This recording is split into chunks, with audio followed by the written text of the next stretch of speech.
Hi, I'm Darren Stehle. I'm a writer, a transformational coach, and this is Think Queerly, a humane thought leadership podcast. Now, I'm laughing a little bit because it's probably taken me about 15 minutes to start this one podcast. There's a fire alarm going off on a building outside of me. I was just about to record and using Zoom to record video for the podcast, and my internet crapped out, and I was like, okay, how am I going to do this? Maybe I'm not supposed to record this episode. No, I'm here and I am going to do a little bit of housekeeping before I start and get into the content for today's episode. So first of all, what I want to share with you today is that there's been a little bit of a branding change, and I'm just looking at my logo here. So if you are listening to the podcast, you've probably noticed when you saw this new episode show up on your podcast feed that the graphic for Think Queerly looks a little bit different. It's a really rich background blue. It used to be black. And I've changed some of the font a little bit. I only want to speak a few minutes about this because it's important to me to share with you the thought that went into changing this logo and why it's so important to me. So the font for the TH in the word think, and then the font, it's the same font for Humane Thought Leadership and my name is a kind of a courier font. So that's like that early typewriter computer font, right? So for me, that says like writer, publishing, and then the INK in the word think is a pen script font. And to me, that's as if I was using my fountain pen to write, which is my dominant tool for writing out in the morning in my journal, or when I'm not able to get clear on things and when I'm really digging deep into trying to develop an idea. So the blue is actually the ink color for my Waterman fountain pen. It is actually called Waterman Ink Blue. I kept the exact same font for Queerly, except I kind of neonized the pinky magenta so that I hope it just really stands out a lot more. It's a lot more vibrant and a lot more fun. So that's housekeeping bit number one. Now, my messaging for the overall podcast, I've sharpened up and cleaned up a little bit. So in a nutshell, my introduction is going to be this. Inspired by my ongoing study of the Tao Te Ching, I share a philosophy of human-heartedness, a way of being that connects heart and mind, improves open-minded flexibility, reduces contention, increases kindness, compassion, and understanding for the common good. So as a transformational coach, I work with creatives, entrepreneurs, and queer thought leaders. I practice and teach strategies based on neuroscience so that you can enjoy more peace of mind, freedom, and happiness in all areas of your life and live with integrity. So what I want to suggest is that go listen to the introductory episode 0. I'm going to put a link in the show notes for you to listen to that because I just updated that earlier this week, which takes you through what Think Queerly as a podcast means today and why I've also included humane thought leadership in the show description, in the artwork as well. So with that said, that's a nice segue into what I want to talk about today, which is why we don't need to blindly follow a guru, a religion, or an ideology to be moral. Instead, I believe we need to practice a human-heartedness that starts with humane thought leadership. So what do I mean by that? You're probably already seeing the connection to how I've opened up the podcast telling you about why I changed my branding colors, why you should go listen to the introductory episode. In fact, what I might do is I might just splice it in at the very end so you can listen to it, so you don't have to episode hop if you don't want to. So here's the thing. My title for today's show, that we don't need to blindly follow a guru, religion, or an ideology to be moral, it begs the question, why are so many people afraid to take personal responsibility for their actions that affect the common good? I don't want to label. I don't want to put people into particular categories and groups and say, for example, this group, you probably know who I'm talking about, or you could probably think of particular groups of your own on your own accord. You might even put yourself into that category because we've all done it, right? But when I say, why are so many people afraid of taking personal responsibility for their actions that affect the common good? Notice that I didn't say negative or damaging actions, because I believe we have to take personal responsibility for our actions regardless of their intention. We need to be cognizant. We need to be mindful of the choices that we are making in our lives, especially if we intend for them to be beneficial, beneficent, meaning helping humanity with kindness and compassion and with the intention to do something good or for the betterment of society or the common good. Because what we think is good behavior or a good action or a right action or a moral action might not be perceived in the same way by others. Probably not too long ago, I would have said that's nonsense. There is a right way to be moral. Well, that's an interesting question. There are people that talk about the look at that question as to whether or not we can understand through science if there should be some sort of a objective morality. That's not what I'm going to talk about here.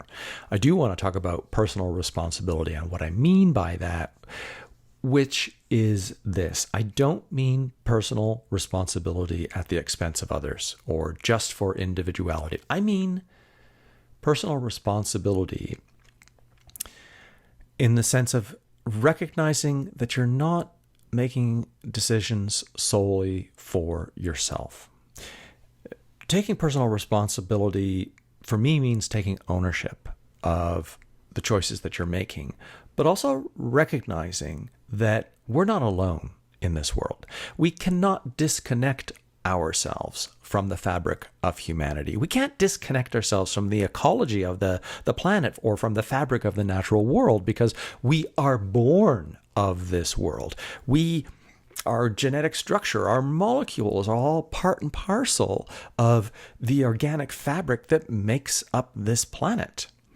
So our actions have potential consequences. The short version is there are too many of us on this planet. We're consuming far too many of the resources. The way in which we're consuming the resources is creating a significant kind of pollution, air pollution, water pollution, soil erosion, and so on, that is damaging our ecology. And if we don't fix this shit sooner than later, the world will become inhospitable to human life and most of the land creatures we see roaming around, including most of the vegetation. So when we make any decision, we do need to think, I believe, more broadly about our impact, the potential consequences of that decision. And not only do we need to slow down instead of rushing into action, we want to be mindful of how our actions, our thoughts, our behaviors, our ideas will improve or harm the common good. So this is why I'm working on, and I have been talking about human-heartedness and this way of human-heartedness that I'm creating. It's a simple philosophy for the common good. Now, sometimes in the past, I've asked myself, well, shouldn't I be standing up and fighting against what I perceive as wrong and participating in more activism, whether it be LGBTQ activism, climate change, standing up for Indigenous rights? Yes and no. I'm not saying no, I shouldn't partake in activism when it's the right thing for me to do. But the bigger issue that I'm really concerned about as a thought leader is, how do we proceed? How do we lead ourselves on the other side, on the side that I hope is the better side? How do we get from where we are now and all of the complications that are pulling at us from different directions and pulling at our attention, like, what should I stand for? What cause should I stand behind and support? What battles should I fight, in the sense of what injustices should I work to reconcile? Well, foot in the sand, I do not believe that religion, ritualistic spiritual traditions, or ideologies of any kind are the solutions to our problems. So ideologies include illiberalism, populism, and other political ideologies. And this is why I said at the very beginning that we need something to guide us in how we act humanely with heart and mind, instead of following someone or something which is prescriptive or dogmatic. We do not want to be following a set of rules to be judged by for compliance or lack thereof. Now, I'm not talking about anarchy. I'm not talking about everyone for themselves. I'm not talking about this absolute freedom of the individual. You, I hope, would have discerned from what I've said so far that freedom isn't what some people think freedom is. Some people think freedom is an absolute. There is no such thing as absolute freedom. Freedom is a value. Freedom is also a principle. And it is not a descriptive principle. Now, what that means is we can observe in the world gravity. You hold on to something, you let it go, it drops. That's a descriptive principle that we can say exists in science, because we can measure gravity. We can determine that it's a consistent speed at which that apple falls. But freedom is not descriptive. It is normative, in that human beings decide what is free. And for us to function for the common good, for us to function in a humane way and without biting each other's heads off or dropping nuclear bombs everywhere, we have to have some restrictions on certain freedoms. Freedom of speech is a perfect example. You can say whatever the fuck you want to say, but there might be consequences for what you say, especially if it's defamation, especially if it really harms the safety or the dignity of another human being, as an example. So, coming back to what I'm talking about, we need a path. We need a way that is not direct or obvious, since that would limit options and freedom of choice for how one can behave and interpret and best practice this way of human-heartedness, this way along the way. Now, you might think, oh God, here goes Darren again. He's being really nebulous. He's being really confusing. What I mean is, what I'm espousing with the way of human-heartedness is, for now anyway, 6 principles or values that, when they work together, create something even greater. Call it a virtue of human-heartedness.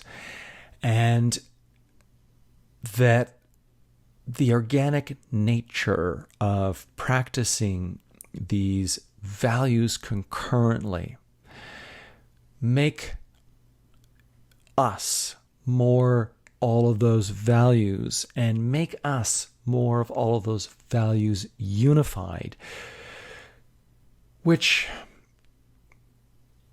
makes it, I believe, easier to not just recognize where there's inequity, imbalance, prejudice in the world, but to inspire others to follow along the same path, to recognize that we can be personally responsible for the way in which we behave without having to follow ritualistic or rigid dogmatic rules that might get us thrown in jail, and that we as human beings can better manage ourselves when we act in a way that unites heart and mind and helps us to have better, more balanced emotions, so that we don't fly off the handles, so that we don't lose our temper, so that we know when we're going towards that yellow warning on the meter that says, ding, ding, ding, you're getting really close to the red line and you're going to blow your top. Now, wrapping up here, there are so many people that are much smarter than me in the areas of politics and religion and social organization and history and capital change, climate change, and the pros and cons of capitalism. And I look to these individuals for information, for guidance and wisdom. And some of these people I'm going to try and bring on the podcast as guests so that we can have these kinds of deeper discussions to bring their insight to bear. We need these people, and we need to participate in the many areas, we need to participate in the many ideas that they share, and the strategies that they offer, so that we can make evolutionary moral changes to how we act with respect to ourselves, with respect to the planet, because how we treat ourselves is how we treat others, is how we treat the planet. And we have, I think, sadly, really grown too far away from our respect for the natural world and our belief that somebody else will take care of it, or that there's things we just don't need to worry about. Maybe that's an aspect of false hope. It's one thing to have hope. It's quite another thing to use hope as a reason for not taking action. You can be hopeful, but you can also be inspired to act with hope while standing up to injustices and imbalances and inequity, but in a way that inspires others to listen to what you have to say and participate in a conversation from the heart and the mind connected. So, I believe that the way of human-heartedness is a unifying principle that is based in transcendent character traits and values. Now, these are how to practice non-contention, how to practice impartial observation, so observing without judgment, which doesn't mean never making a decision based on what you believe is right or wrong, but being able to, at the forefront, look at a situation with as little judgment or prejudice as possible. How to lead with compassion, how to practice open-minded flexibility and yielding so that you can better understand what other people have to say and where they are coming from in their life.